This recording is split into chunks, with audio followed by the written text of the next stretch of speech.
So I'm really grateful that I'm here today. And especially because I am the kind of person that you never want to have in your living room. I already had many families and I lost a lot of friends through the years. But I tell you, it's all experience now. And I'm happy to have that experience because I can use it to my better liking.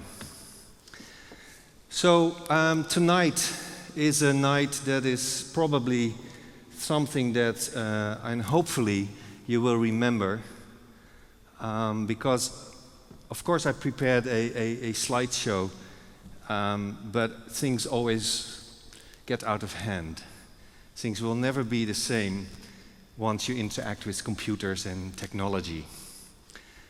So I hope things will really disrupt and that you will laugh a lot. Okay. Okay, good, thank you. So does this work? Can I click? Yeah.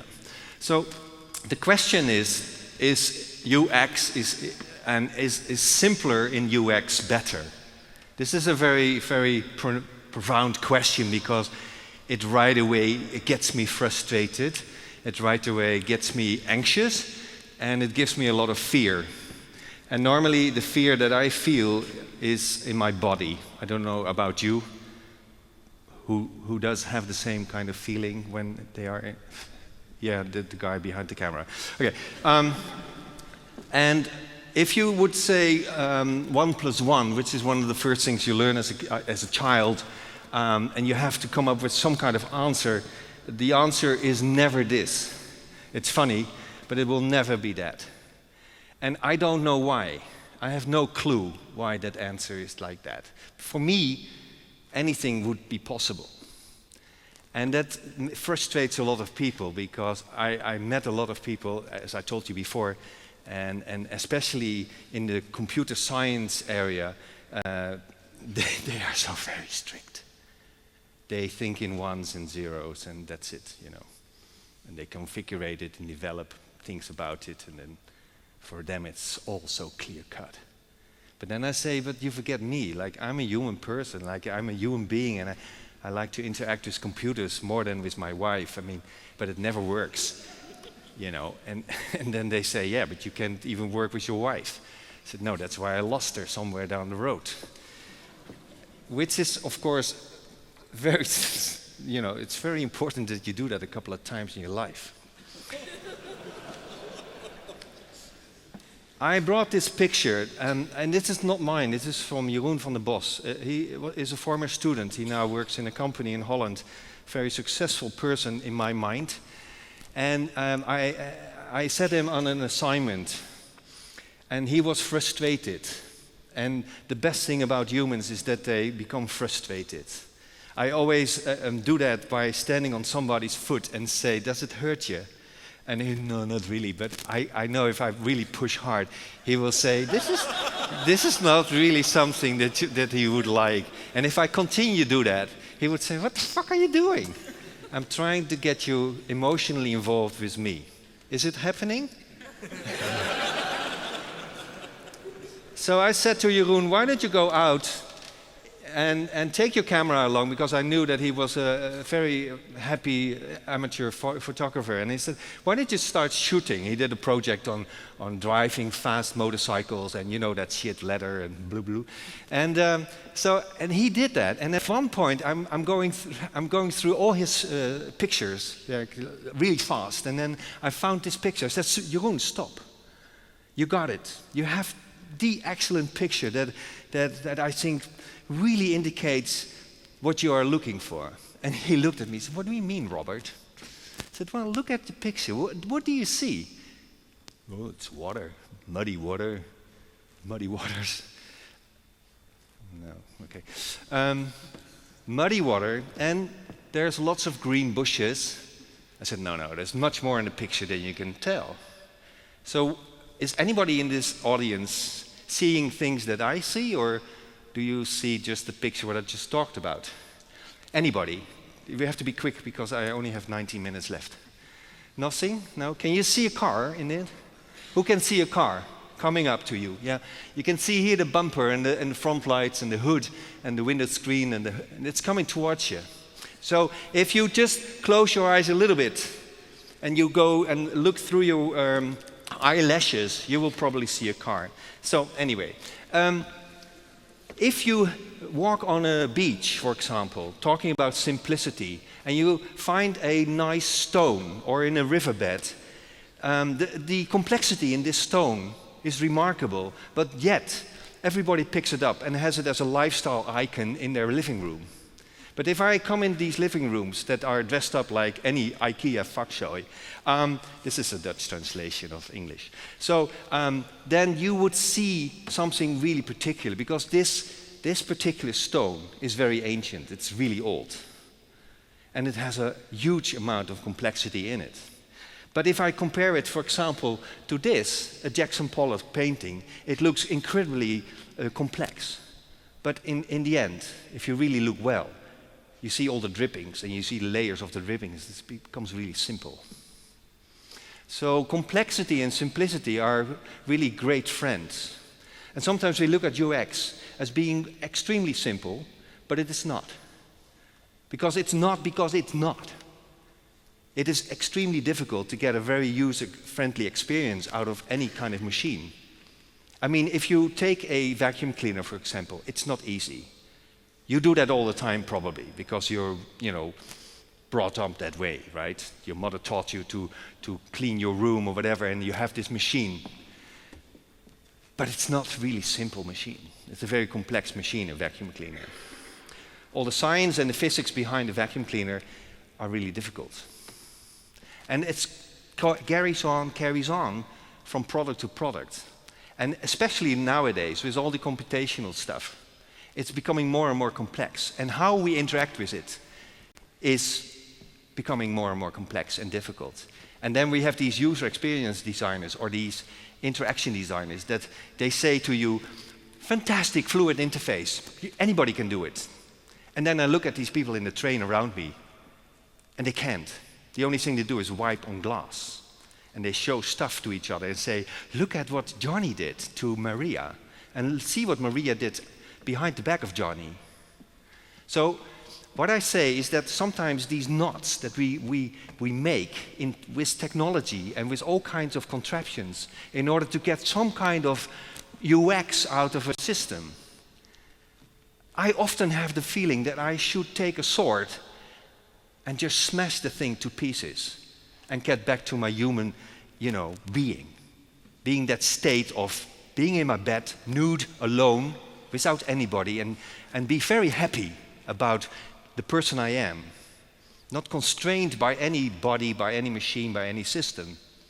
This is what I think is user experience to the max. And then I have my friend Luc Boy, who is a really great fisherman, he thinks.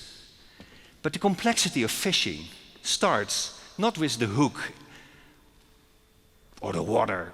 No, it starts with looking at the fish. Because if you look down at in the water, you can't see the fish. Yeah, you spot the fish, but the fish is never there. So we are living in a very illusionary world. We think we see stuff, but we don't. Our perception is really lame. And so are our tools. The stuff Nedap makes is really terrible, but they make a good living on it. So at one point, hey, how are you? So at one point, I was considering this talk. I said, well, how could I explain simpler is better to an audience that is probably half my age?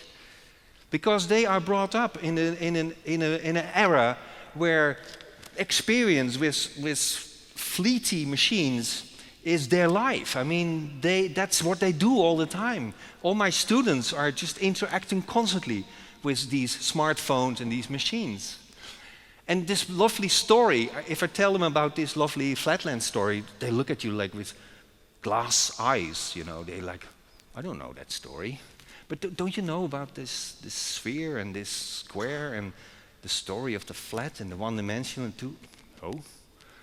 But why did you just take a book out of the library and start reading stuff? because it's probably, is it on Google? Or is it somewhere else in Wiki-Wakata? Maybe, I don't know what Wiki-Wakata is. But that's the stuff we can use. It's really under my hands. So I have to tell them, the world is not like that, man. It's really different. Why don't you just look at the world different?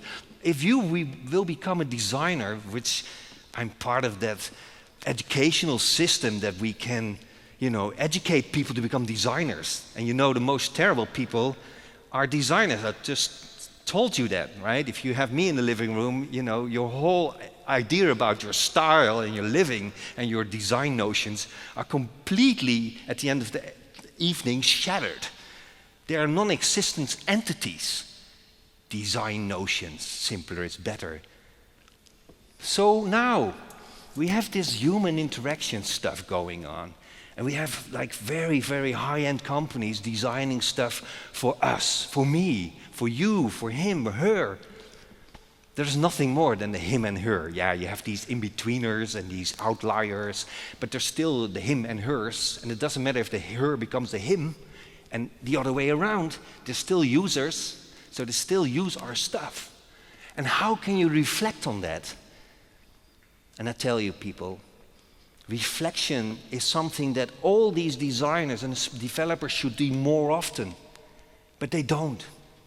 They like to play with Lego, because they see only the blocks that can be connected together, and then it becomes a new app or a new tool, a new system. I don't think so. You see, if you look at, I'm not very gymnastic, if you look at the impact of computational machines in our society, you can see that half of all the jobs, or more than half of our jobs, are already gone today, all right? So you really have to educate people more forcefully and more intricately than ever before. The intensity of education becomes much more hard-driven than before, because you are fighting against the machine, not with it. The machines are ruling our lives already. If you tell this to people on the street, they look at you like with glass eyes. They say, yeah, but there's still food at Albert Heijn. That's an interesting notion. So, how can we teach interaction design to lame people? How can we do that? That's the question for all of you here. If you are a little bit a human being with some kind of soul and emotion, this is what your task is. You have to make it so that everybody can use it, that they can beat the machine. But you're not doing that, I know for sure, because you're just building on top of another system that was already in place. Oh, and look at Apple, and it's so fantastic, and look at Microsoft, and I will build another system like that, because it's proven track record, it will make the money that we need, and it keeps my job and my pension funds filled. This is how everybody does it. And don't say to me that you are the only saint here that does not do that, all right? We can talk with, I talk to you after that, my presentation, or later about that. So reflection on what you're doing, double reflection in this case, is extremely important. And now, the machines that rules, yeah, and you think you have control over, it's not there, all right? It's a thought, it's an illusion. So, what then, Robert? Because that's why I'm here. I have to give you the answers, right? Because I'm now some kind of Jesus Christ telling you what to do in this church. Well, I'm not going to tell you, because I don't have any answers. I can just question it. So we should question it all the time. You see, this is my glitch. I love it. I succeeded. It's fantastic. Thank you very much, technicians. You've spent 2 days making probably 5,000 to 6,000 euros to get this thing going. My presentation is in shambles, but that's why I brought fucking old technology. I'm not beatable. I had my shares of experience. So I will now draw my presentation for you. I'm like a monkey drawing you pictures. See, what is this then? What is this? Can anybody guess what this is? Nobody, okay. Very, very educated public. This is a No, this. We have some kind of wise guy here trying to fill in my blank spots. What's your name? Who? Vasily? Yeah, I thought so. So this is a refugee kit. A refugee kit, all right? And what does that mean, a refugee kit? It's something that's probably going to be on the market in a few years, because to be a refugee is really a marketable product these days, and you can really make a lot of money. This is what they bring. If you, for example, have to run, just take, then what do you take? What would you take? That's the first thing. Do you understand English? Yeah, I'm looking at you. Yeah. Oh, it's me. Yeah, it's you. What should I take? Okay, that's too late already. What would you take?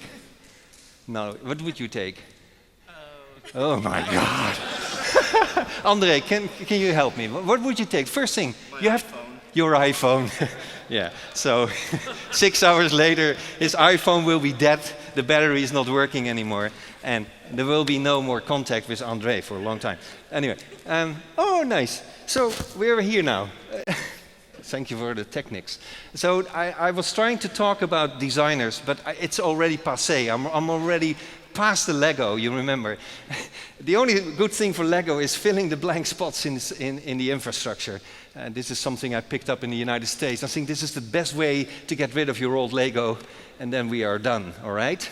So interaction design starts in my small vision with looking at kids, how they interact with the world, and the curiosity kids have. And I think that is very necessary in order to understand the true meaning of interaction and the experiences they will get from time, over time, is how they will facilitate themselves in this world, because it's not easy. But all of you forgot that, because now you're human beings and you got an education, and some of you, I see some really familiar faces here. They have been educated in Twente, which is, okay, I won't say anything about that. And we all have machines like this. And André will bring this machine and he will say, "Oh, mama, I'm lost. I'm a refugee now." And he will swipe and swipe for half an hour and then his battery is dead and he will be dead soon too. So it's crucial that you look at this picture. So if you have to flee, yes, then take this. Take stuff that you can really use. Use some lemons. Use a flashlight, some extra clothes, maybe some aspirin, some medication, a passport, very important. Next time you say passport, yeah? So when I ask you now, or maybe later on, I still have time left, and a life jacket. Because if you flee in Holland, there's a lot of water, and you might end up there. And there's a whistle, so you can indicate to the policeman that you're there, or they shoot you. So anyway, if you look at people these days, and I have to really speed up my talk, if you look at people, they never connect together. They always connect with some kind of outer virtual being. But I take pictures all the time. I never go shopping. I always take pictures of people in shopping centers. Extremely useful for experienced designers like me, because I can see where society goes. And then I can stop them in their tracks when they're in their first year in the university. I say, that's the last time you're not interacting with your girlfriend or your potential partner that's sitting to your left. Yeah, you don't know yet. Okay. Anyway. And then we designed user experience machines that are like really blinding us. Okay. And everybody talks about these goggles, and goggles will be it for the coming time. So now we have this and that, and doing this. And then finally we have this blind society being on the NS stations, trying to cope with their surroundings. This is our society, and Nedap will probably adapt as well. And of course, this we have two. It's also very extremely beautiful how you can see that. And then I always say, okay, now just take some time, take a minute, relax, and think about all these dancers, these people that spend hours, days, weeks, months, years to perfect themselves in movement, to participate in collaborative dancing. They have full control. They know what user experience is, from the inside out. And why can't we have that with our machines? Why not? This is a question for you. There is a Mr. Utan. He could play Paganini with his feet. So we have a lot of human capacity in ourselves, but we don't use it anymore. We are doing only fleeting experiences. I talked to this guy, he said, yeah, I pushed, or the other one, he's over there somewhere. He pushed buttons already when he was 4. Okay, is that a good sign? Or this, I look at television shows. We live in this world where technology drives us. We think we are in control, we're not. We're completely stupid monkeys, and then I'd rather be a monkey than that, all right? So kids are really important. Kids are the things that drives us. We have been kids, but we lose it. We lose it through education. Education makes us very siloed. It gives us all kinds of boundaries. Never play again. Don't do that. Don't put the fingers in your nose. Don't put it in your ears, and don't put it in your ass. Never do that, and don't smell. You can't do that anymore in public. Well, I can tell you, I can do anything I want. You know what I mean? And everybody's thinking, oh, did he really do it now? Ooh. Very obscure. So, if I look at the interfaces that we built in our physical world, they're all okay. They facilitate exactly what we want. We have a goal, and we have a certain outcome of that goal. And we have a direct satisfaction on the goal. Did you ever get that with your iPhone, your laptop, your machines? Never, ever. Never. You always have frustration. But if you look at kids, they can pick up and play. So I said, okay, let's do that. Let's just look at kids and imitate kids and see if we can make an interface with our machines that would facilitate the same kind of child play. And then we started working on that. And of course, we do a lot of research behind it, a lot of hula hoop sometimes, but you need that in order to be taken seriously by fellow colleagues that have the same kind of ideas about interaction design. So we make all kinds of schemes and ideas about how things should interact. It's all beautiful, but it's not new. But the newness is not in this kind of system where we diverge and converge. It's an easy thing to do because everybody does that. Look at your mom. How many hundreds of meals did she make in the kitchen? And she had to improvise a lot, I tell you. You would come home, you were hungry, and she would whip out a dinner.